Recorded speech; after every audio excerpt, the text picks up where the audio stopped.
Hello and welcome to yet another important sales lesson. In this video, we're going to talk about a very important topic that every salesperson should know back of their mind, especially if you're someone who's working with international customers. Today's topic is customer mindset and buying patterns across regions. So let me start by asking you a brutally honest question.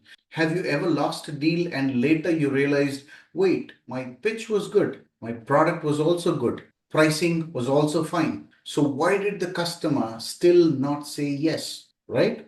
Do you know the reason for that lost deal? It was not your product. It was not your pricing. It was not even your competition, but it was the customer mindset of that particular region.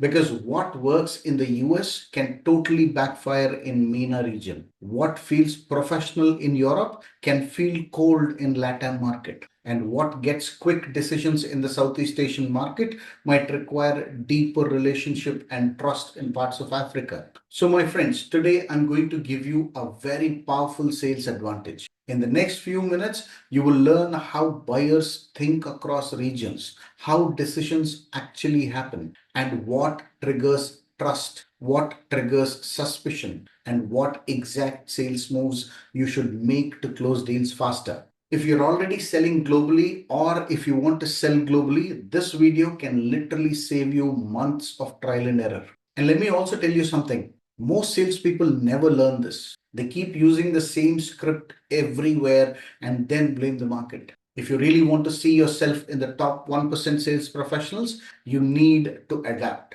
And if you do, you win. So stay with me till the end and you can thank me later. Hello champions, this is your sales and mindset coach Bharat Ogirala from the Sales Gurukul. Quick check before we get into the topic. Just type in the comments which region do you sell right now? Is it US, Europe, UAE, Singapore, Africa or LATAM? And tell me one more thing. Are you selling B2B or B2C? Because the buying patterns between these two segments slightly shift. Now, before we jump in, one important disclaimer. This is not stereotyping. This is sales reality. Every individual on this planet is unique. Every company is different. But regions do create patterns because of culture, history, regulations, communication styles, and business norms. So treat today's video as your starting map.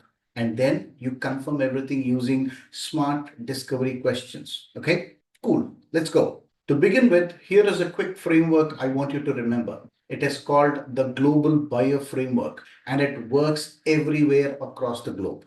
Irrespective of the region that you're serving, your buyers decide based on five important things. The first one is trust. Do I trust you and your company? Next is a risk. What can go wrong if I say yes? Third, return. What do I gain if I say yes? Fourth is process. How do we buy this internally? And finally, pace. How fast can we move forward? Your job as a salesperson is to identify which of these five elements dominate in that region and in that company. That's all. Now, let me give you a universal tool. Use these three questions early in the discovery phase. The first one, what does a successful buying decision look like for you in your company, Mr. Prospect? Who else will be involved and what are they most likely to care about? And finally, what are the risks you're trying to avoid by choosing this platform? These three questions alone will make you look like a senior closer in any country. All right, now let's go region by region. I'll tell you three important things about each region: buyer mindset, buyer patterns, and how to sell effectively in that respective market. Okay, let's start with the biggest market, United States. In many US B2B environments, buyers value speed and clarity, direct communication, ROI and measurable outcomes, strong positioning and confidence, proof, case studies, and benchmarks.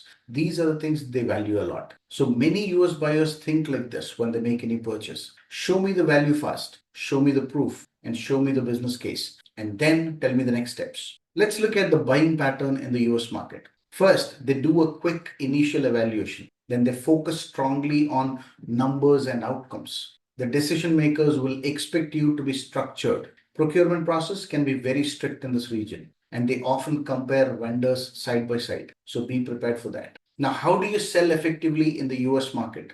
Your approach should be like this. Start with outcome. Use crisp language and avoid any jargons. Use metrics and show how they can track the results. Give clear options for them to choose between. And finally, confirm the next steps on every single meeting or call. Some lines that you can use here are, Mr. Customer, based on what you shared earlier, there are two ways teams typically solve this problem. Option A is faster, but it will cost you more. Option B is a little slower, but it is cheaper. Which one fits your priorities? They would love this kind of approach. Now, let's look at some common objections in the US market and how to handle them. The common objections could be, send me the details. We are evaluating other vendors. We need a business case, or procurement needs at least 3 quotations. Here is how you can handle this. You need to ask them, I completely get that, Mr. Customer. So when you say details, what exactly do you want to evaluate? Is it ROI, implementation, security, or timelines? Then ask a follow-up question. Who else apart from you will review it? And what would they need to say yes? Let's do a quick role play. Let's say the prospect says, this looks interesting. Send me more details about this. Here is what you can say. Sure, a quick question so that I can send you the right details. Are you mainly evaluating ROI impact, timeline, or risk? Let's say prospect says ROI and timeline. This is how you can respond. Perfect, Mr. Customer. Then I will send you a one-pager ROI breakdown and an implementation plan. Also, what would make this a no for you, even if the ROI looks good? Now you're controlling the conversation and the sale.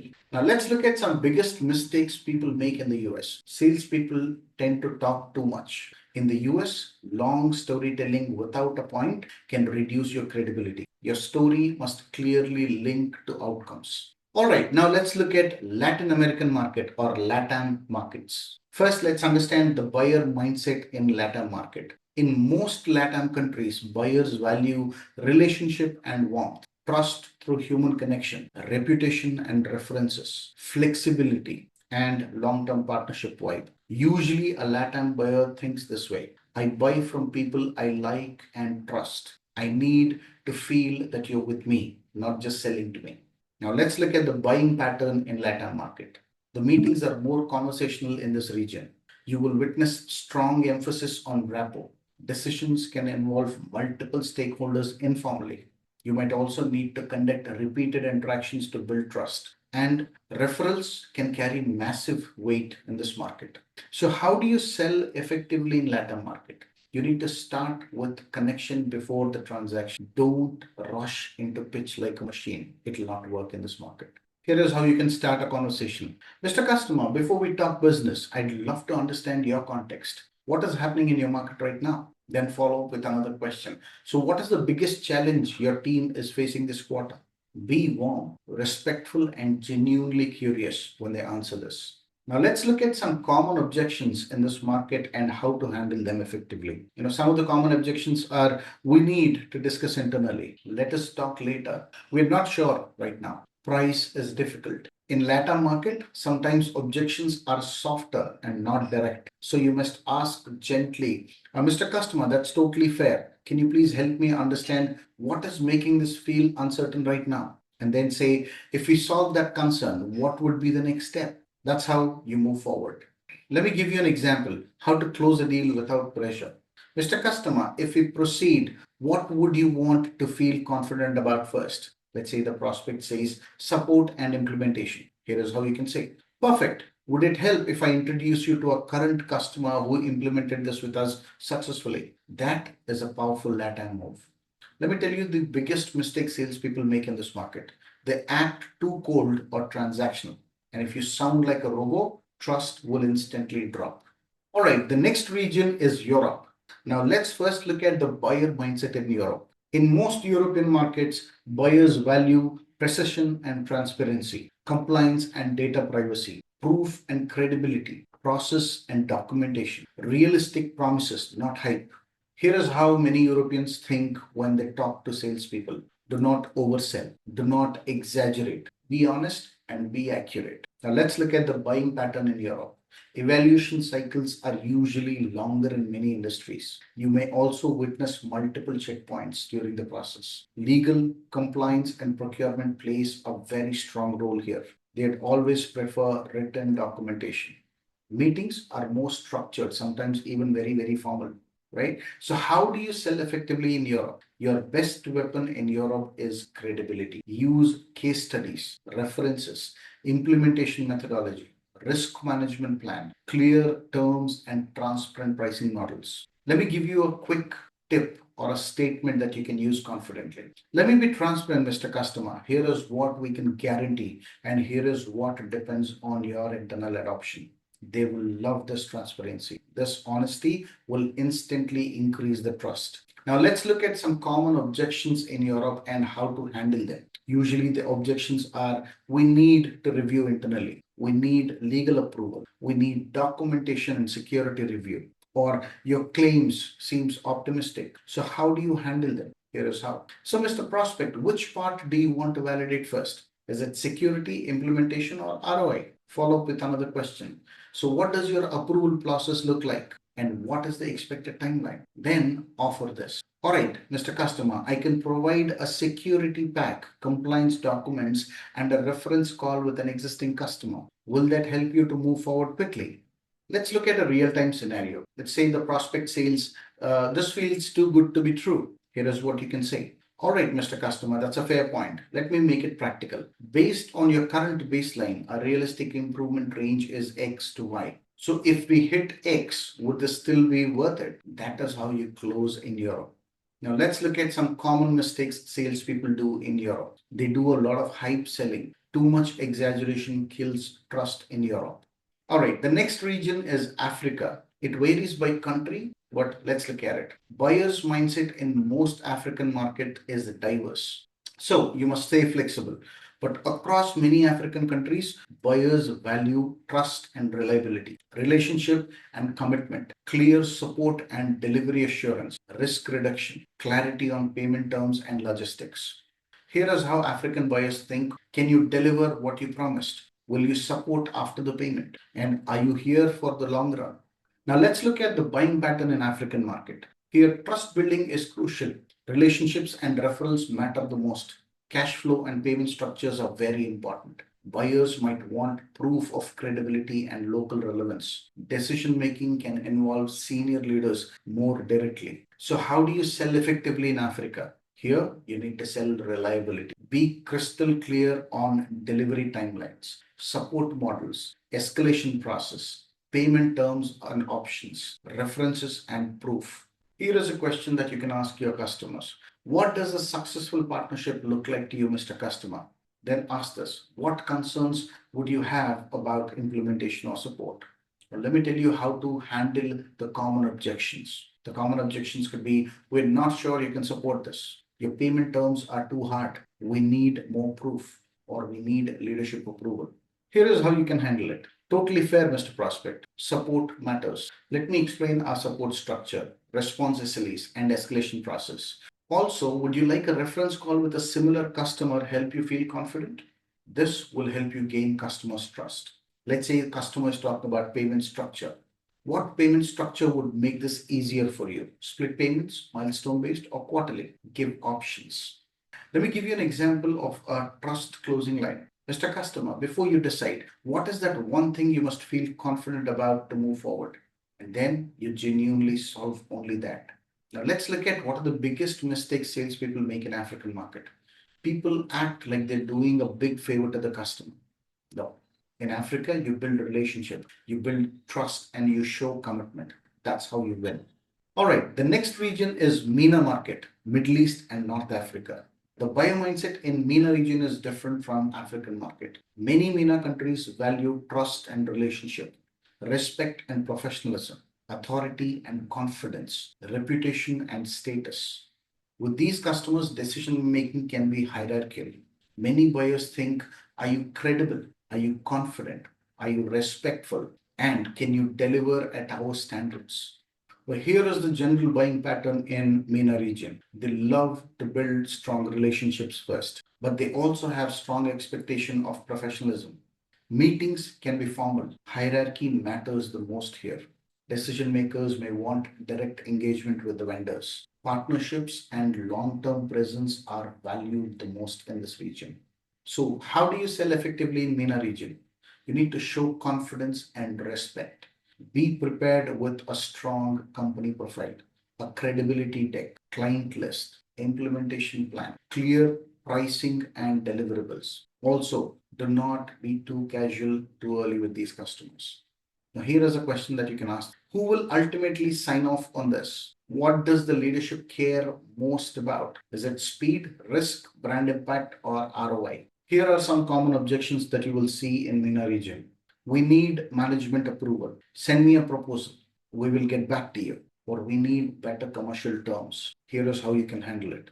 I'm happy to send you a proposal, Mr. Customer. In order to tailor it properly, what are the top three things your leadership will evaluate? And also offer, would it be helpful if we schedule a call with your leadership team so I can answer their concerns directly?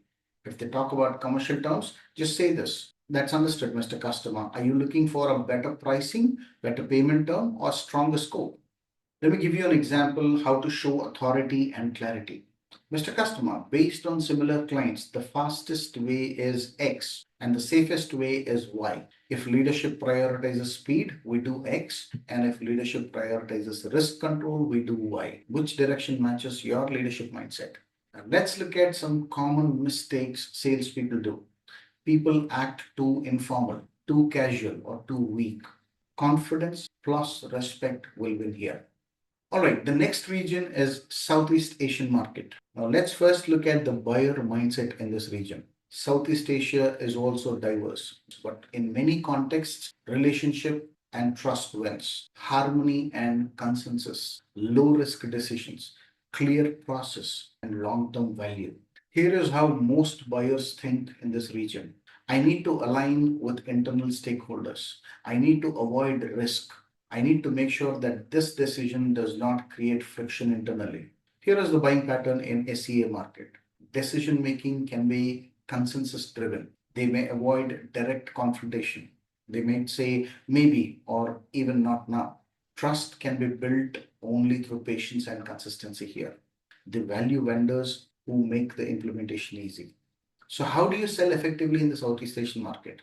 Your best approach would be to be patient, be structured, make it easy for the customer to say yes, provide stakeholder enablement materials, and help them to sell internally.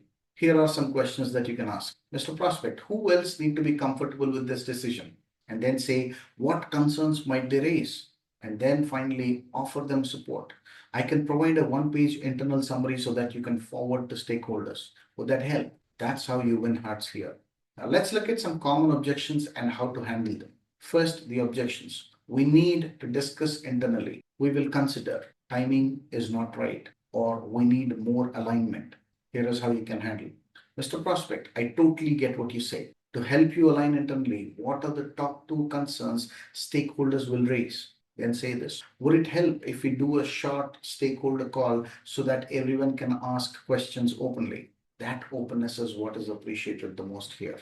Here is a smart closing move you can use in Southeast Asian market.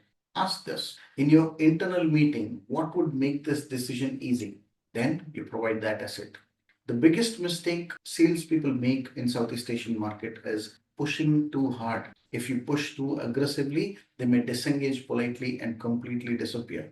You will win only when you stay consistent, helpful, and structured. Now, here is the real secret. Even within a region, every company is different. So the best global seller does this. They adapt fast using smart questions. I've also written a detailed blog on the same topic. You can find the blog link in the description below.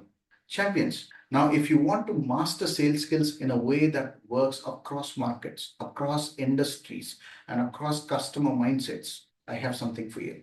I created a free course called Sales Success Blueprint, wherein I teach you the end-to-end sales process, how to build pipeline, how to prospect, how to handle objections, how to follow up confidently, and how to close deals consistently. I'm sharing the link in the description below. Join it today because every week you delay, you're losing deals that you could have closed. And if you want personal clarity for your exact situation, maybe you're targeting a new geography or struggling with internal buyers, you can schedule a one-to-one clarity call with me. I will guide you with a clear action plan. I'm dropping the links in the description below. Check it out. Finally, make sure to subscribe to this channel because I'm going to keep dropping practical sales frameworks that help you to perform like the top 1%.